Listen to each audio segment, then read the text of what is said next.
بسم اللہ الرحمن الرحیم. ہو گئے صحیح؟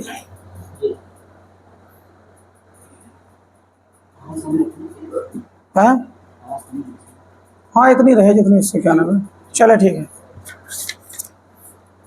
السلام علیکم ورحمۃ اللہ وبرکاتہ.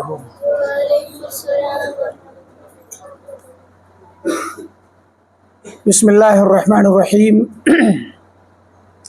الحمد للہ رب العالمین والصلاة والسلام علی اشرف الانبیاء وسید المرسلین نبینا محمد وعلی آلہ واصحابہ اجمعین ومن تبعهم بإحسان إلى يوم الدين. اما بعد. قال الامام ابن بطة رحمه الله تعالى في كتابه الإبانة الكبرى يقول بإسناده أن عبادة بن الصامت رضي الله عنه خرج مع رجل أرض الروم فنظر إلى الناس وهم يتبايعون كسرة الذهب بالدنانير وكسرة الفضة بالدراهم فقال يا أيها الناس إنكم تأكلون الربا. جیسا کہ آپ تمام حضرات کو معلوم ہے کہ ہمارا یہ ہفتہ واری درس امام ابن بطہ رحمۃ اللہ علیہ کی مشہور کتاب الابانہ الکبریٰ کے سلسلے میں چل رہا ہے. یہ کتاب عقیدے کی کتاب ہے اور منہج کی کتاب ہے. عقیدہ سلف اور منہج سلف اس کتاب میں بیان کیا گیا ہے اور الحمدللہ ہم نے بہت ساری باتیں ایسی پڑھ لی ہیں جن سے ایک مسلمان کو سلف کے منہج کی حقیقت پتہ چلتی ہے. اور امام ابن بطہ ان ائمہ میں سے ہیں جن کی یہ کتاب بڑی ہی معتمد ہے اور سلف کے منہج پر قائم رہنے کے سلسلے میں بہت ہی زیادہ شدید واقع ہوئے ہیں. امام ابن بطہ بہت شدید واقع ہوئے ہیں. یعنی ان کی کتاب کو جو پڑھ لیتا ہے عموماً اسے سلف کے منہج کی حقیقت کا ادراک ہو جاتا ہے. بعض لوگ ایسے ہوتے ہیں جو منہج سلف کی طرف اپنی نسبت تو کرتے ہیں اور اس میں وہ سچے بھی ہیں، اس نسبت میں وہ سچے بھی ہیں، لیکن انہیں اس مذہب کی اور اس منہج کی حقیقت کا پتہ نہیں ہوتا، اس نسبت کی حقیقت کا پتہ نہیں ہوتا. تو وہ کرتے کیا ہیں کہ عمومی طور پہ تو وہ اپنے آپ کو قرآن و سنت پر چلنے والا اور سلف کی طرف نسبت کرنے والا سمجھتے بھی ہیں اور قرار بھی دیتے ہیں، بیان بھی کرتے ہیں. لیکن کچھ ایسے نازک موقع آتے ہیں جہاں وہ یہ نہیں سمجھ پاتے کہ یہاں پر سلف کے منہج کا تقاضا کیا ہے، اور جن کے یہاں اصالت نہیں ہوتی اور جنہوں نے سلف کی کتابیں نہیں پڑھی ہوتی ہیں یا سلف کے منہج کی حقیقت سے واقفیت نہیں ہوتی، ان کے قدم ڈگمگا جاتے ہیں. وہ ایسے موقعوں پر ان کی حقیقت یا ان کی کمزوری سامنے آتی ہے مگر وہ اپنے آپ کو یہ سمجھتے ہیں کہ ہم سلف کے منہج کا دفاع کر رہے ہیں. آپ دیکھیے ہمارے ساتھ جو باب چل رہا ہے اور اس میں جو روایات گزر رہی ہیں، ان روایات سے ایک مسلمان اور ایک سلف کے منہج پر چلنے والا شخص یہ اندازہ لگا سکتا ہے کہ سلف فوری طور پر ایکشن لیتے تھے اور ایکشن بھی جیسا وہ لے سکتے تھے فوراً اتنا لیتے تھے. مطلب حدیث میں آتا ہے نا کہ من رأى منکم منکرا فلیغیرہ بیدہ، کہ اگر تم میں سے کوئی شخص منکر کو دیکھے تو وہ اپنے ہاتھ سے بدلے. فإن لم يستطع فبلسانہ، اور اگر وہ اپنے ہاتھ سے نہیں بدل سکتا، اس منکر کو، اس برائی کو ختم نہیں کر سکتا، تو وہ اس کو اپنی زبان سے روکے، اور اگر زبان سے بھی نہیں روک سکتا تو آخری درجہ ہے کہ دل سے برا جانے. ہم نے یہاں دیکھا پچھلے ہفتے کے درس میں آخری روایت جو ہمارے ساتھ گزری تھی وہ تھی عمران بن حسین رضی اللہ تعالیٰ عنہ کی، جس میں انہوں نے ایک حدیث بیان کی. ہم نے بتایا تھا کہ یہ حدیث مسلم میں بھی ہے کہ الحیاء کلہ خیر یا خیر کلہ. حدیث بیان کی کہ حیا پوری کی پوری خیر ہے. تو اس پر ایک شخص نے کہا، بشیر بن کعب نے، مجلس میں تھا، اس نے کہا کہ بھائی حیا کے اندر کچھ چیزیں کبھی کبھی کمزوری والی بھی ہوتی ہیں. آدمی اگر حیادار ہوتا ہے، شرمیلا ہوتا ہے، تو یہ حیا کبھی کبھار کمزوری پر بھی دلالت کرتی ہے. اور اس میں وقار بھی ہوتا ہے اللہ کے لیے، اللہ کی تعظیم بھی ہوتی ہے. تو اللہ تعالیٰ کے لیے بھی بندہ حیا کرتا ہے، اور کبھی کبھی کمزوری میں بھی حیا کرتا ہے. اس کی نفسیات کی کمزوری ہوتی ہے، اس کی اپنے اندر ایک کمی ہوتی ہے جس کی وجہ سے وہ حیا کا سہارا لیتا ہے.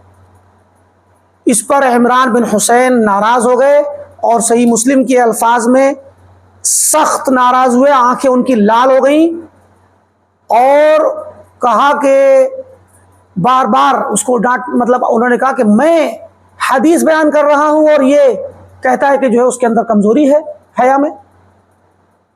تو ان کے ساتھ بیٹھے ہوئے لوگ بار بار سمجھاتے رہے کہ شیخ محترم، یہ شخص ہم میں سے ہی ہے، اہل سنت میں سے ہے، بدعتی نہیں ہے، اہل بدعت سے نہیں اٹھنا بیٹھنا کرتا، ہم میں کا شخص ہے، بس غلطی کر گیا.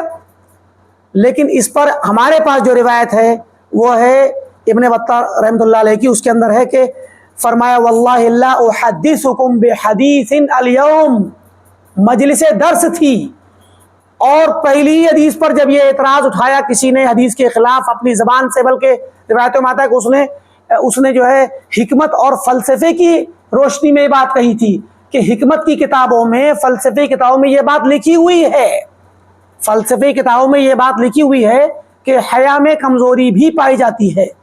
تو اس نے اپنی جو بات رکھی تھی وہ عقل کے علوم کے ذریعے رکھی کہ عقلی علوم میں یہ بات پائی جاتی ہے. تو انہوں نے کیا فرمایا کہ لا احدثکم بحدیث اليوم، میں اب تمہیں کوئی دوسری حدیث نہیں بیان کروں گا. یعنی فوری ایکشن لیا. یعنی آپ دیکھ لیں کہ ان لوگوں نے یہاں تک بھی سفارش کی کہ شیخ یہ ہم میں سے ایک شخص ہے، مگر تعزیر کے طور پہ، سنت کی اہمیت دکھانے کے لیے، سنت کے مقام کو واضح کرنے کے لیے کہ حدیث کا مقابلہ اگر کوئی کرے گا اپنی رائے سے تو وہ سزا کا حقدار ہے. اب اس پیچھے والی حدیث کو سامنے رکھیے اور آج کے درس کو دیکھتے ہیں. فرماتے ہیں امام ابن بطہ رحمۃ اللہ علیہ، یہ اسناد جید ہے، یعنی اسناد صحیح ہے، جو آ رہی ہے وہ معتمد ہے. یحییٰ بن حمزہ کہتے ہیں کہ حدثنی برد بن سنان عن اسحاق بن قبیصہ عن ابیہ. اسحاق بن قبیصہ عن ابیہ، یعنی اپنے والد قبیصہ سے روایت کرتے ہیں، قبیصہ بن ذبیب الخزاعی سے، تابعی ہیں. وہ کہتے ہیں کہ عبادہ بن صامت رضی اللہ تعالی عنہ، عبادہ بن صامت بہت مشہور صحابی ہیں، عبادہ بن صامت رضی اللہ تعالی عنہ یہ خرج مع رجل ارض الروم، عبادہ بن صامت ایک آدمی کے ساتھ روم کی طرف گئے، یعنی مطلب شام کے علاقے میں گئے. شام کا علاقہ اس زمانے میں روم کا تھا، روم کے لوگ یعنی نصرانیوں کی حکومت تھی. تو کہا کہ روم کی زمین اور کے ملک میں شام کی طرف گئے تو وہاں پایا کہ وہاں کے لوگ فنظر الی الناس وهم يتبايعون، تو دیکھا کہ لوگ مارکیٹ میں، بازار میں بیع و شراء کر رہے ہیں، خریدنا بیچنا، لین دین کر رہے ہیں. کسرۃ الذهب بالدنانیر، سونے کا ٹکڑا، سونے کا عام سا کوئی ٹکڑا، اس کو دے کر کے دینار لیتے ہیں.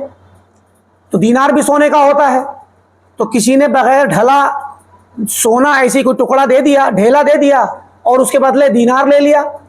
وہ کسرۃ الفضہ بالدراہم، اور فضہ کہتے ہیں چاندی کو، چاندی کے ٹکڑے، یعنی چاندی کے چاہے ڈھیلے ہوں یا ٹوٹے ہوئے ٹکڑے ہوں، وہ ٹکڑے دے کر کے درہم خرید رہے ہیں. تو درہم چاندی کا ہوتا ہے، تو سونے کا ٹکڑا دے کر کے دینار لینا اور چاندی کا ٹکڑا دے کر کے درہم لینا. تو اب یہ جو ہو رہا ہے تو اس میں کیا ہو رہا ہے کہ وہ مطلب یا تو زیادتی اور کمی کا مسئلہ آ رہا ہے، یا دیر اور اس طرح کا مطلب کچھ وقت کے بعد لینے دینے کا مسئلہ آ رہا ہے. تو اس پر عبادہ بن صامت رضی اللہ عنہ نے فرمایا کہ لا تبایعوا الذهب الا مثلا بمثل.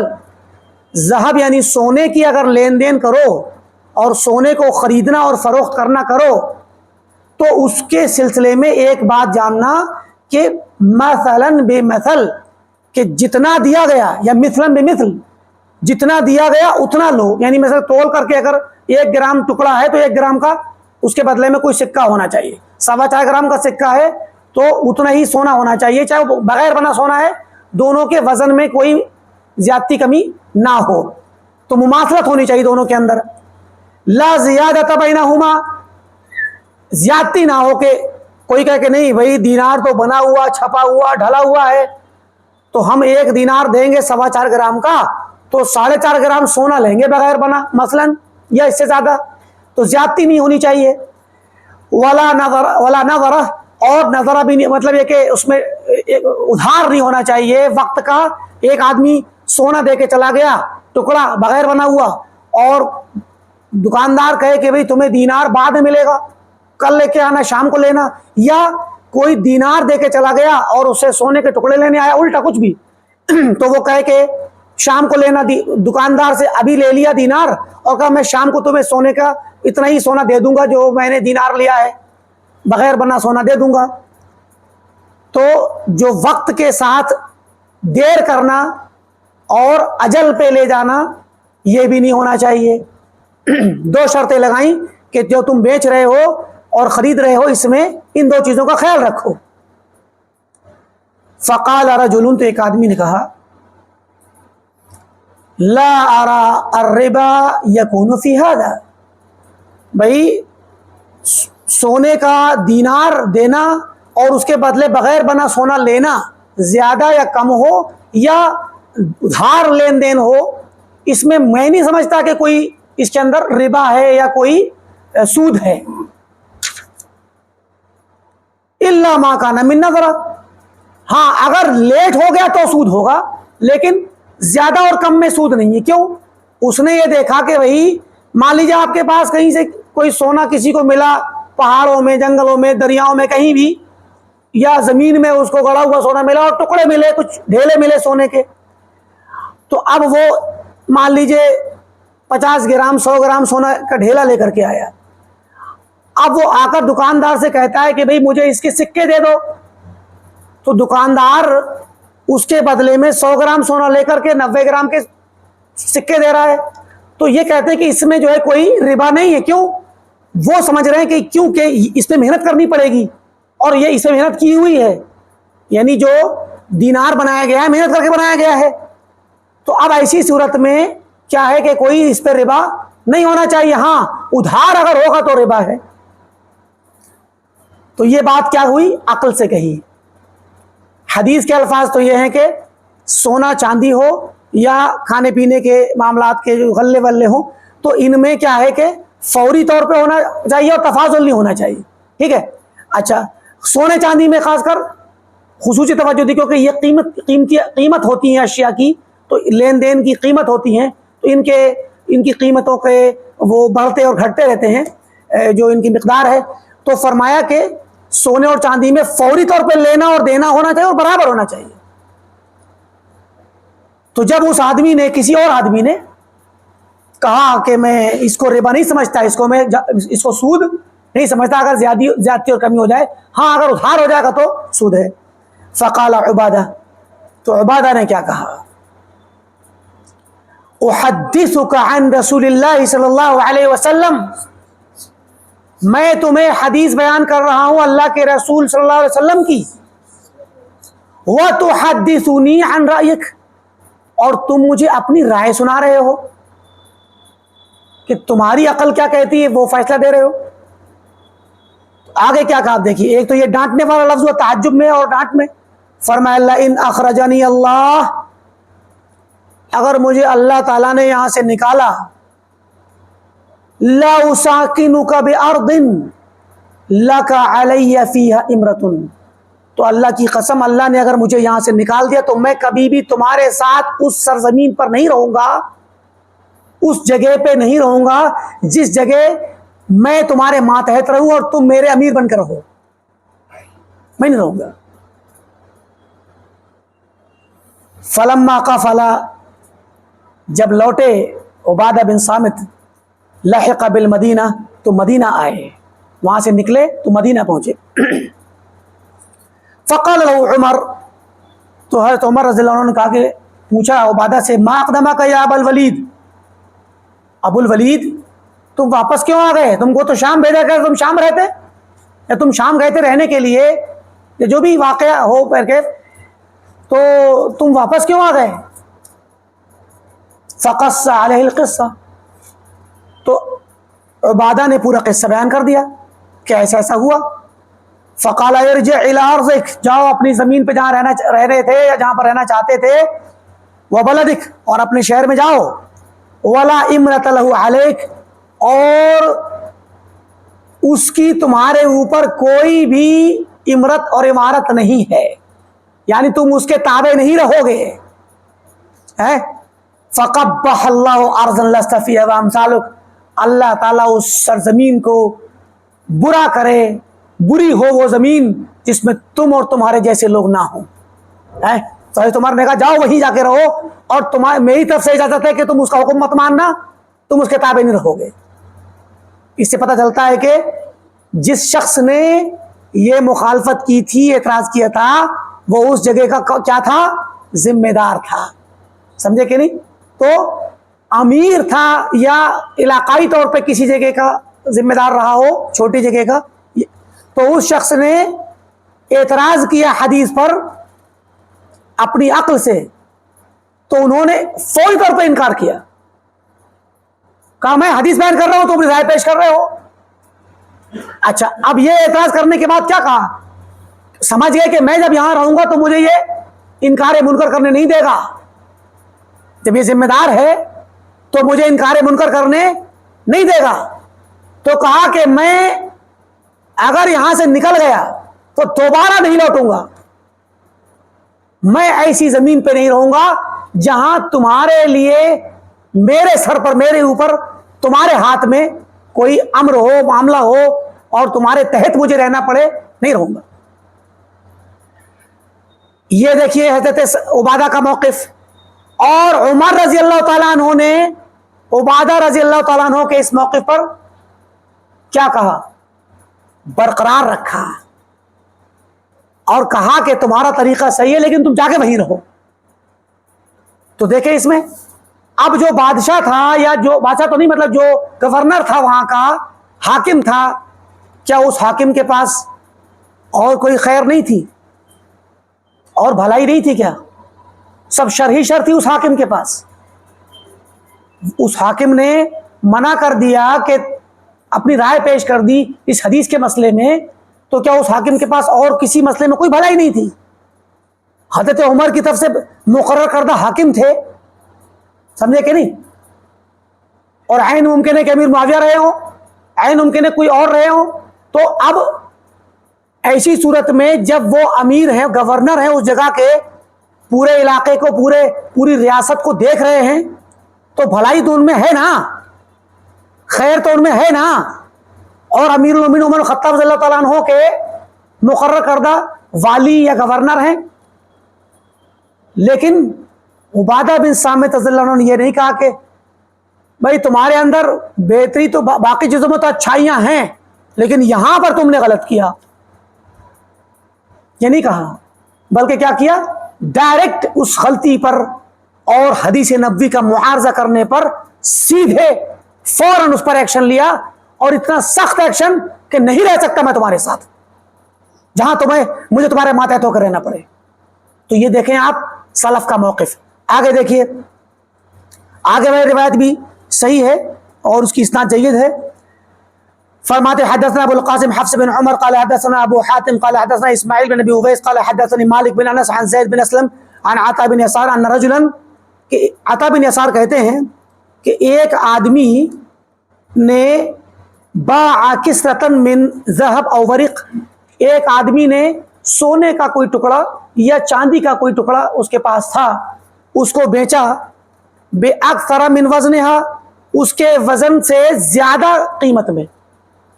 اس زمانے میں چیزوں کو بیچنے کا رواج عام طور پہ مطلب ایک چیز دے کر دوسری چیز لینے ہی کا ہوتا تھا.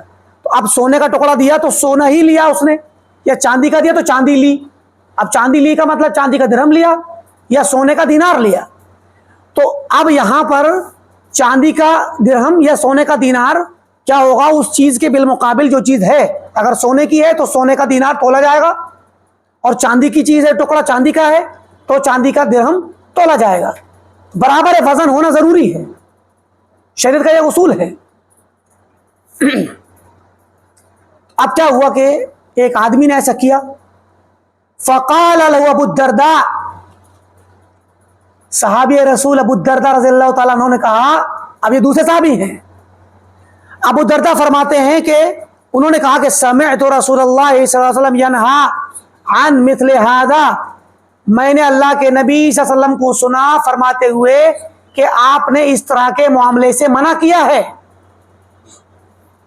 الا مثلا بمثل او مثلا بمثل, مگر یہ کہ برابر ہوں وزن میں, کیونکہ وزن یہاں زیادہ لے رہا تھا وہ, تو کہا کہ جب برابر ہوں گے تب جائز ہے, ورنہ زیادہ کم کرنے میں منع کیا ہے.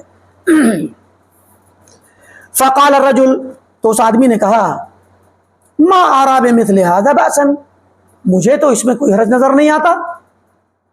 کیا حرج ہے بھائی, ہم نے وجہ بتا دی کہ وہ بغیر بنا ہے, وہ بنا ہوا ہے تو محنت لگی ہے اس میں. تو اس نے کہا کہ مجھے تو کوئی باس اور حرج اس میں سمجھ میں نہیں آتا.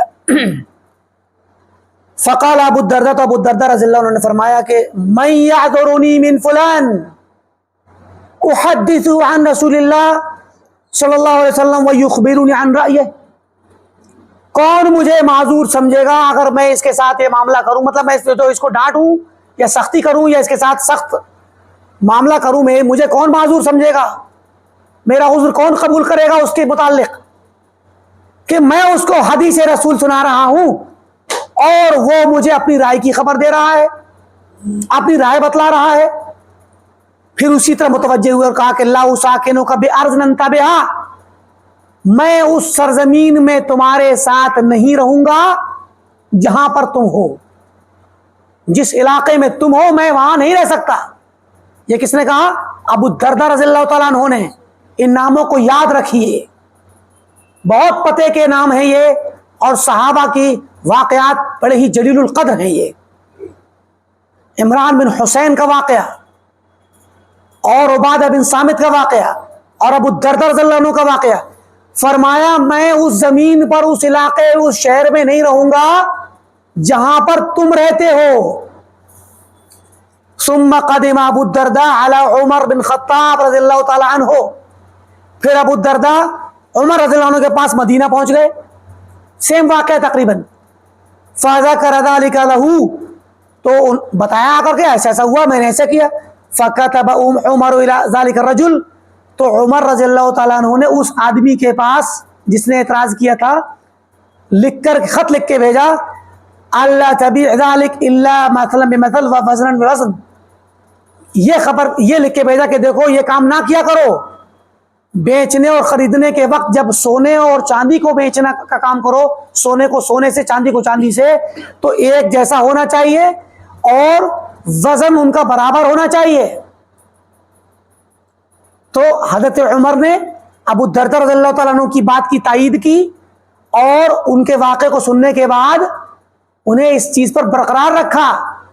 انہوں نے فوری طور پر ایکشن لیا, ڈانٹ بھی لگائی, زجر و توبیخ بھی کی, ناراض بھی ہوئے, اور کہا کہ اس زمین پہ میں نہیں رہوں گا جہاں تم رہتے ہو. تو یہ صحابہ کا سلف ہیں, یہ اولین سلف ہیں یہ, اور ابھی خلافت عمر رضی اللہ عنہ کے زمانے کی باتیں ہیں. یہ اولین سلف ہیں جو حدیث کے خلاف ایک وقت بات بھی سننا گوارا نہیں کرتے. آگے دیکھیے, یہ بھی اسناد جید ہے اور روایت صحیح ہے. فرماتے ہیں اپنی اسناد سے, حدثنا ابو القاسم حفص بن عمر قال حدثنا ابو حاتم قال حدثنا ابو الاسبغ عبد العزيز بن يحيى بن يوسف قال حدثنا محمد بن عمرو بن حزم عن الاعرج قال سمعت ابا سعید الخدری. ابو سعید خدری رضی اللہ عنہ بہت مشہور صحابی ہیں,